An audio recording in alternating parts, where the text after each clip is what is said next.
Ассалаумағалейкум. Бүгін бізде Volkswagen Touareg деген көлік. Бұл көлікте таңертең дұрыс қызбайды, және де бензинде әсіресе газ берген кезде қызбай өшіп қалады дейді.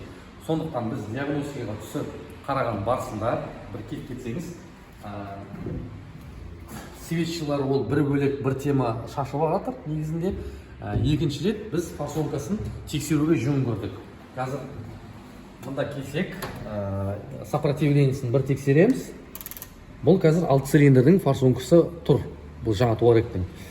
Таңертең бізде дұрыс қызбайды көлік. Сосын бензинде оборот жоқ дейді. Соны мен сіздерге анықтап көрсетейін деп жатқан. Міне 6 цилиндрмен тұр. Біз қазір давлениесін 2,5-3 атмосфераға апарамыз, барға дейін.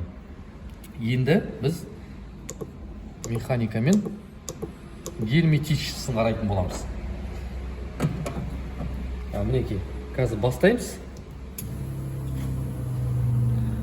Бірдеме байқап тұрсыз ба? Форсунка ұстамай тұр. Мына бесеуі жақ ұстап тұр, ал мынау тамшылап тұр форсунканың бойында. Бізде 2,5 давление. Негізінде бензонасос 4-пен істейді. Мінекей.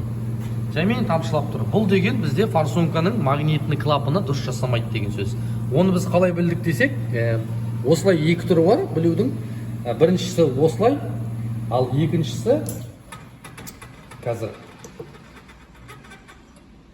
Ал екіншісі біздер механика жағын тексеретін боламыз. Бұл бізде датчик детонации, өзі адамның құлағы сияқты тыңдап отырады. Соны қазір басамыз. 2,7, 2,7, 2,8, 2,6, 2,6, 2,5 және 1,2 ашылу көрдіңіз ба? 1,2. Оларды 1, 0,8. Ал мынау жер 0,7, 1,2. Демек, бұл форсунканың давлениесі дұрыс жасамайды, ұстамайды деген сөз. Мына магнитный клапан дұрыс жасамайды деген сөз. Осылай міне осындай аппаратпен бір тексеріп қарауға болады.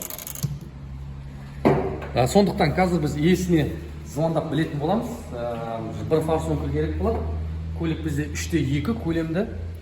Негізінде прошивкаға келгісі прошивка жасатайын деген, жаңағы перебой кете ма ақылдасқан кезде біз айттық, диагностика түсірейік, қарайық, проблема кетуі кетпеуі мүмкін деп. Сондықтан бізде енді алдымыз қысқы. Есіне бір форсунка жасамағанның кесірінен форсунка катушка ауыстыратын иесі катушка ауыстырғысы келді.